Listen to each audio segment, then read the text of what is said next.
G'day guys, I've gotten some questions about how I do my fretting and get the sides really nice, especially when the wood itself has more of a rolled edge already.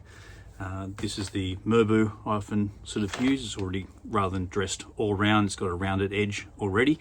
So I'm just going to do a quick rundown of the process I go through to smooth off the frets on the edges, roll them over and then finish them off as well.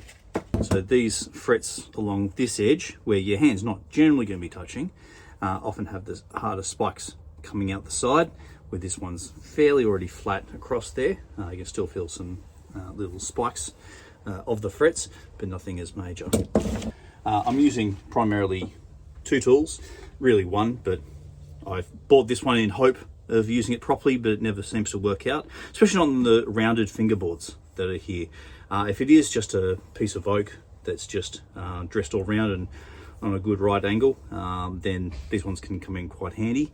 It's a block, a file block. This one's from Musepore and got it from eBay. It's got a flat side, so you can go straight across the edge and just move it away, bring it back down to the edge of the fingerboard. And the other side is an angle to give a bevel on it. Overall, I don't use this bevel a huge amount. I don't feel like it doesn't really give the right angle that I want. Most of the time, I'm using just a flat metal file and just using that by hand just to get the right feel of it, and then using some smaller files after that. So first off, I do use this one for the flat edge around it. I've had to put some tape on here because it scratches either the frets or scratches up this wood and starts to get out of angle a bit. So I just put a couple of bit of painter's tape, put alongside, and then just move it back and forth. Again, on this side, I don't have, on this side here, there's not too much actually out already. I'm not sure if I can sort of show you. But you don't want to be cutting too much into the wood itself, just trying to flatten off couple of those spikes, and you can probably just hear it as I'm going through, just taking off that bit of metal as it's sliding across. I think that's almost as much as I need to take off on the outside. You can sort of feel it across. You still think your catch is on, but it's certainly nowhere near as bad as it was. Flip around the other side to do this side. Always remember as well to have the board clamped down, so it's not going to be moving around. And I'll just flip it around the other side, so it's on this side, so you take out these ones, and this one you can probably, bit of a terrible sound.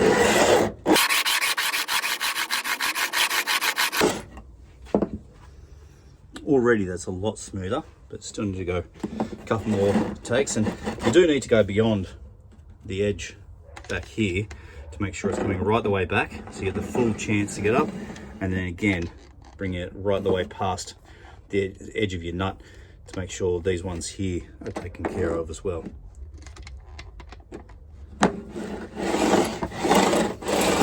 Yeah, you're not just going back and forth, you're also putting a little pressure across here just to make sure that file is not just bouncing off these frets, it's also pushing in and filing it down. That should be pretty good there. A little hard to show, but that's a pretty good start of it. But in order to get the angle of it going down, and I quite like to have quite a bit of a sort of the frets, so not just going and then stopping and coming straight down. I like to have more of a gradual fade over them. I start off with this side of the one with what I think it's about a 45-degree angle sitting there, maybe a bit less, but I think it's about 45. I think they also do come in 30-degree angle blocks, and again it's the same process. Lay it against the frets and then move it back and forth. With this one, especially on the side where your hand's curling around, I don't typically put too much of the fret over that side. I don't want to have to be cutting off the tang on that side. I find it just easier if we just get it to that point and then bend it, bring it back over to then be flat. However, on this side, where your fret markers typically will be for a right-hander, I've got it overhanging because, as I said, I sort of line it up to here and then cut it off on this side rather than pre-cutting them to then put them in. So it's got a fair bit of an overhang. You can sort of feel that all the way across, even after you've started doing the straight cut down. So then you have to use this one a bit more to get it standing up a little bit nicer. Now I've used the angled side of this filing block, and you'll see the photos coming up now of how both sides of this look. The fingerboard side, or the fret marker side, you can see those frets are standing fairly straight up, even though it's a 45-degree angle, and then coming across, and you can see that a lot of time on Gibsons often have that fairly straight cut, with then just being rounded over, but I prefer just having that nice gentle one, curve coming around. It takes a bit longer, but this is what I prefer. So what I go to now, after we've finished with the angle going across here, is to just grab the flat file and then just start trying to get an angle that I sort of like. Now that 45-degree angle is almost like this. I prefer going a much lighter angle across here. And again, same process as if I've got the block, but I just hold it here. I try to make sure I'm standing fairly solid and right in the middle of the fretboard, so I can go from one side and not having to move around. I'm simply just shifting my weight left to right.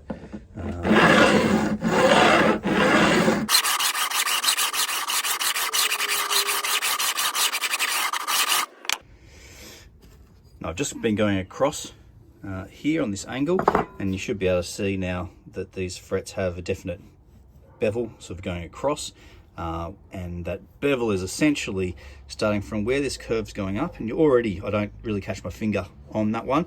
Still catch it if you're going side to side, but up here you don't catch it.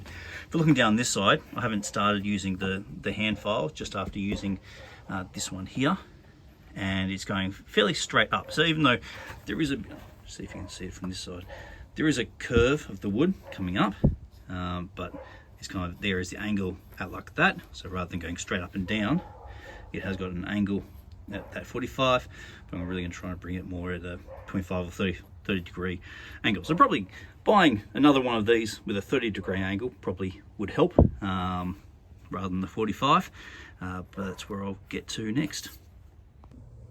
Now, key thing when I'm doing this on the fingerboard side, of the fret marker side, as you can see those fret markers on this side now, is I flip the neck around. So I'm not trying to keep the same angle on this side that I was using on that side, just make it nice and consistent. So I've already got the angle there, and I'm just trying to go for the same on this side.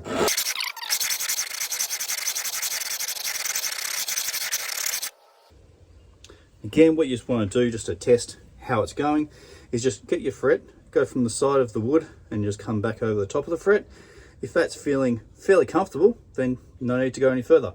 Still need to take off the edges a bit when you're going back and forth across them, but that's all you need. And then if you're happy with it, sometimes just take that extra little gentle sweep.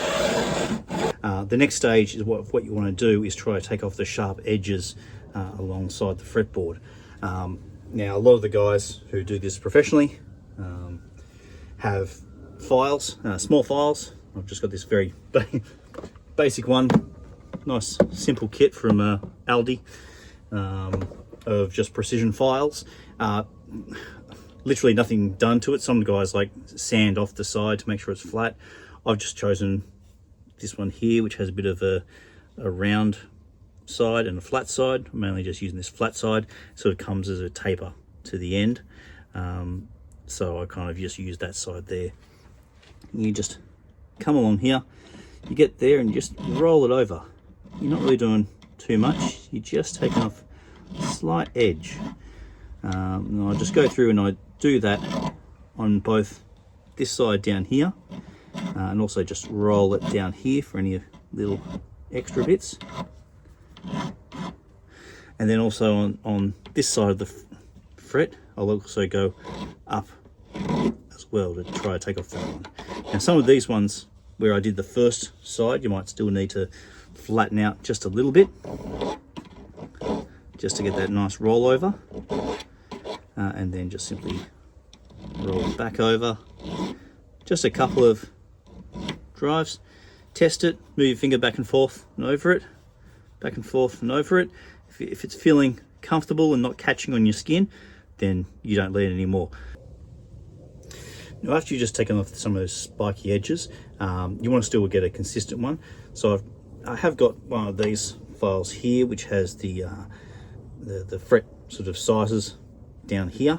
Now you can just go straight across the entire fret if you need to, particularly if you've had to level out the frets if you were finding spots that weren't level. Now people have proper fret rockers, machine made and that sort of thing. I use a really old iTunes card to check my frets. You simply just put it down on the side, move them back and forth. You can find a bit that's rocking around. That middle fret must be a little bit high, so you just get the hammer, give it a whack and move on, going right the way through. When you get further down, when you need it, you just twist it so it's nice and long. I've found this to be quite useful. Never had to use an actual fret rocker, just use that. It's gotten me quite well. Now, if you have found other sharp spots, you might need to get a fret level. Again, this is a cheap eBay one with a couple of different grades of sandpaper on it. I think it's like 400 up to 400, 600, 1000 and 1200, and you just simply bring those across to smooth out any other high points that you might be having. But when you do that, you might then have a flat point on the fret. So you then grab this fret file and then just run that across, and that just brings the fret back to having a rounded edge of it. Now I haven't had to do much on this one, so I'm not going to go through and do each of the frets. What I also like to do is just come along to the edge of the fret and just gently roll that up and over. Again, it just gives that nice little profile. It gets only once, maybe twice to them after I've taken off those sharp edges, or even before you take the sharp edges. Might do this first and then just go with the precision file just to get the last little bit off.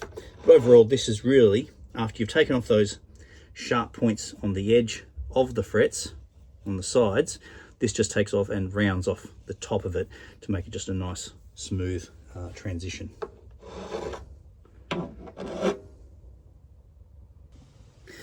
Now, if you've gone through that stage, your frets are essentially as you want them, but as you can see on this picture, they still have a fair bit of the marks of the files sitting across them. We want to get those smoothed out because it looks pretty, but also it makes it easier for your finger.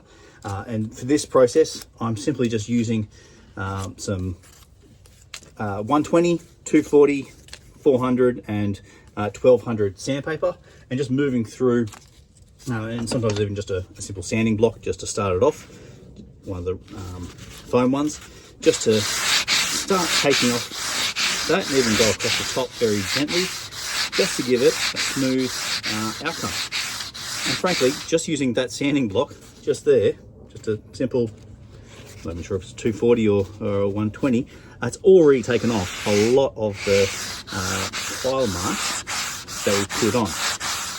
But even though it's taken off a lot of them, you still want it to sparkle and shine. So I'll then go through with the other grits of sandpaper, even just wrapped around here so it's nice and soft on the wood itself as well. You're not getting sort of impact with your fingers. So then you just blend it all together. After I do go through with the sandpaper, I do get that file again and just go through each of the edges. If I find any spot that I still find a bit of a sharp edge, like on there, just go nice and gentle around it. And again, I just see one or two in here, just take a little edge off and then come back at it from the other side as well. Then after that, go through to your 1200 grit sandpaper, after your 400, and just smooth them out. Gives it all a nice shine. A lot of people do tape up the fingerboard for all these sort of things, but I don't mind if a little bit of the gold and silver flecks get into the wood, just makes it pop out a little bit more, perhaps. I don't know. Okay guys, that's how I go through in doing my frets. I quite enjoy it. I quite enjoy the process. I hope you guys have as well.